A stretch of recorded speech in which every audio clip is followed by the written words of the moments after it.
In recreating ancient Egypt, Assassin's Creed Origins doesn't just give players a city or three to explore with some countryside in between. It's building an entire seamless country you can travel freely across. This is the biggest world ever created for an Assassin's Creed game, and it's packed with dynamic things to discover and pursue. You know, when we started by saying let's do ancient Egypt, it was going to be a country. Ancient Egypt meant many things for us. It meant, yes, cities, but also all the wilderness areas, and we wanted to show the diversity of this wilderness and something that people, as they play the game and get into hours and hours of it, they're constantly seeing new stuff from the world, from the environment.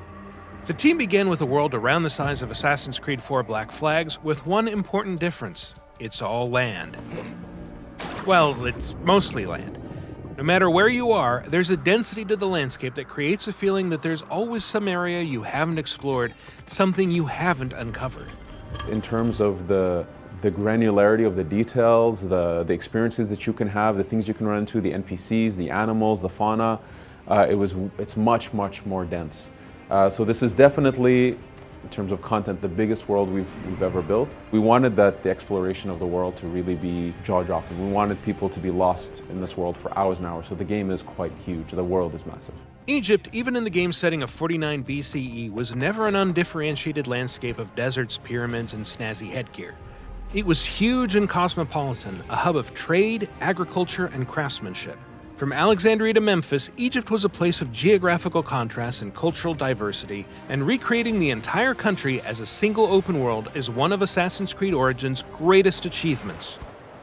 So if you go into Alexandria, it's a very Greek city, a very big and broad streets. And then you go into Memphis, it's very crowded. And all of this is based on the historical research that we do. So we learned, for instance, that the Memphis is very close to the Nile, and that the course of the Nile changed with centuries, and that it affected how the city was built. And so in return, that affects the way that we create that city, and that is what players will experience. A city filled with water, with caves, with surrounded by the Nile, with boats around. So very, very nice and rich city. So historical research is very important for us. Next to capturing the scale and detail of Egypt, the game's biggest task is to fill its vast spaces with interesting things to see and do. The Egypt of Assassin's Creed Origins is a dynamic place, one where you'll always be able to find wildlife to hunt, a secret to uncover, a bandit gang to raid, or a quest to pursue. In fact, you'll need to discover the game's quests on your own, and there are multiple ways to do it. A vital contact might direct you to someone who wants you to check on a friend in danger, for example, or you might just stumble onto that friend while exploring and get pulled into a new adventure.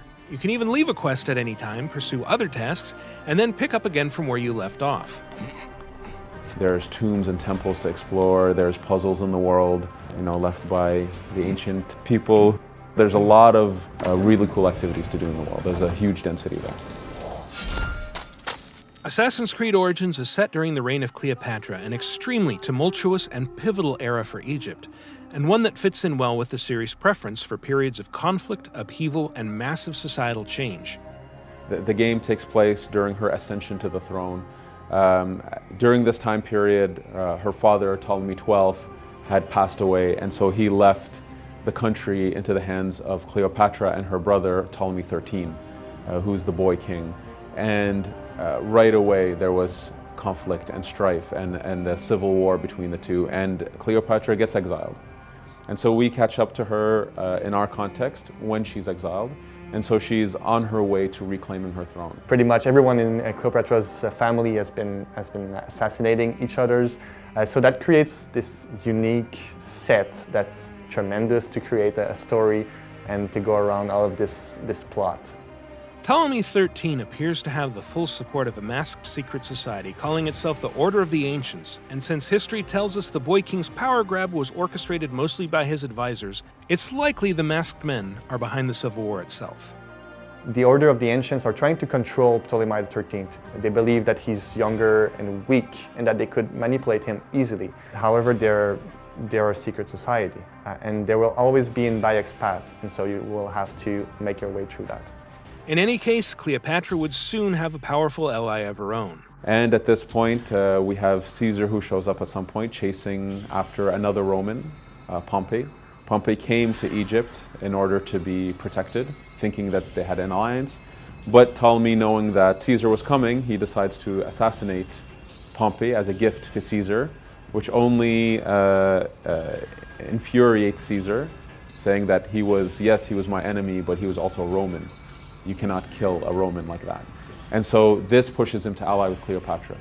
And so we get to meet these key central figures. So Caesar being, this legendary tactician, I think one of the most epic historical figures that we can possibly have in the Assassin's Creed series.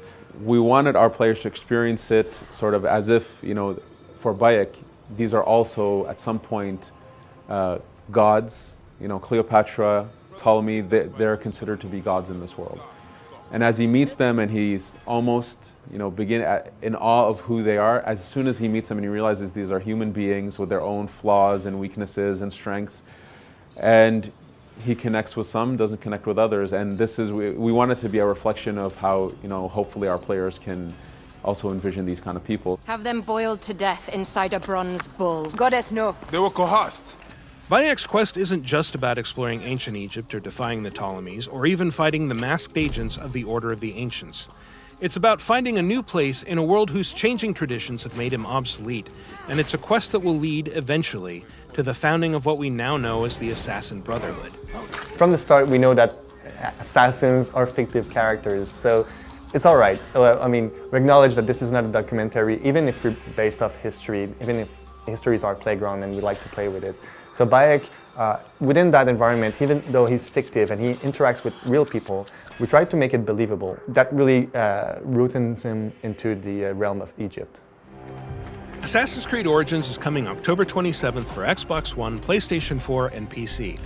To find out more, check out the other videos on this channel and visit us at UbiBlog.